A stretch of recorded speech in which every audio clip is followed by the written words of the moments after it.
I wanted to go back and address something that you said about men have this standard that they have to live up to. And I know that women feel the same way. What I think this does is it sets us up to be inauthentic. Because if I go on a date and I think that the man I'm going to go on a date with has these high standards for me, then I'm going to try to be that person rather than just being myself. And I think that men do the same thing. If they think a woman wants someone who's highly successful or ultra masculine or something like that, I think both people go on the date and try to be what they think the other person wants them to be instead of just being themselves. And I think that sets us up for failure. Absolutely. But see, part of me understands that, because if it's that hard, at least from a man's point of view, women can get first dates like almost all the time. Not all the time, but if the numbers that Tinder released last year about 2022 are accurate, then women get a lot of matches and they have the opportunity to go on dates. Men not as often because they only swipe right, let's say 4.5% of the time. But if you're a guy and say, I only have, it creates that scarcity mindset for men. It creates an abundance mindset for women, but it creates a scarcity mindset for men.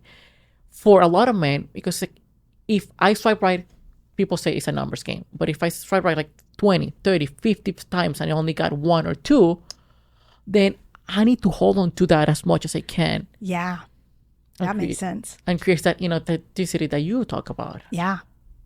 And so do you think in that case that the guy would be trying really hard to be what the woman wants him to be? I think there's a room for that, because I don't remember, I was watching a YouTube video probably last year.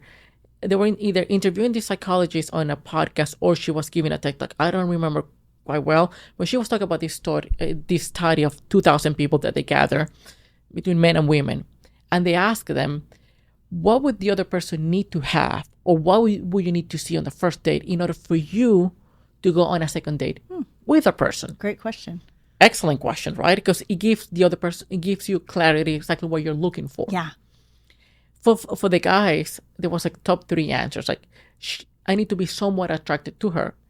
Meaning, she doesn't need to be attractive. I need to be somewhat attracted to her. She needs to have like a good sense of humor. Don't take herself too seriously. Yeah.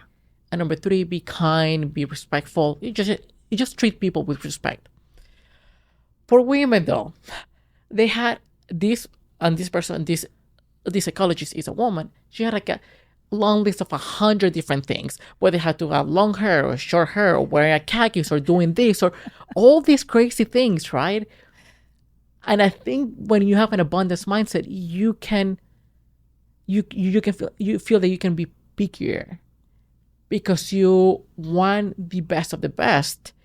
But then now that's what's the famous word now, the ick. It's like, okay, that's an ick, and that's, well, what are you trying to find then? Yeah. Yeah, that goes back to what we were talking about earlier about fear of a better option. It's a new term called FOBO. Okay. That you don't want to say yes to this guy because he's perfect, except he doesn't have long hair, and I really wanted a guy with long hair, so I'm going to hold out to see if the next guy might be more perfect.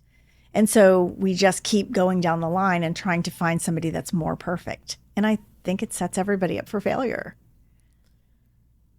If they know that, because again, I don't know if you consciously know, when we say you, I'm talking about women out there.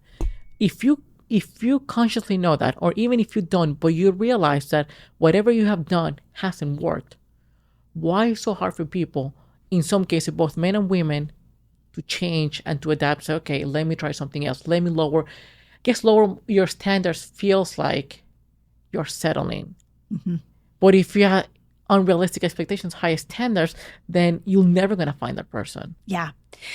I don't necessarily think it's about lowering your standards. That's a term that I don't think people are going to buy into. But I do think it's about getting really clear about what you're actually looking for. Because the truth of the matter is, and I can say this as someone who's been in a relationship for 17 years, whether that person has long hair or not, or whether they wear khakis or not, that's not going to make you happy. And I think people have gotten convinced that they need all these things in order to be happy. So typically, one of the assignments that I give people as a therapist, if they're looking for a partner, is I say, make a list of the qualities of your ideal partner. And like you said with this talk you were watching, they might list 100 things. And then I say, imagine if you woke up tomorrow with this person. This is now your partner and you're living together. Your life is great. Imagine how you're going to feel. And they pause and they imagine that feeling. And then I say, throw away that list.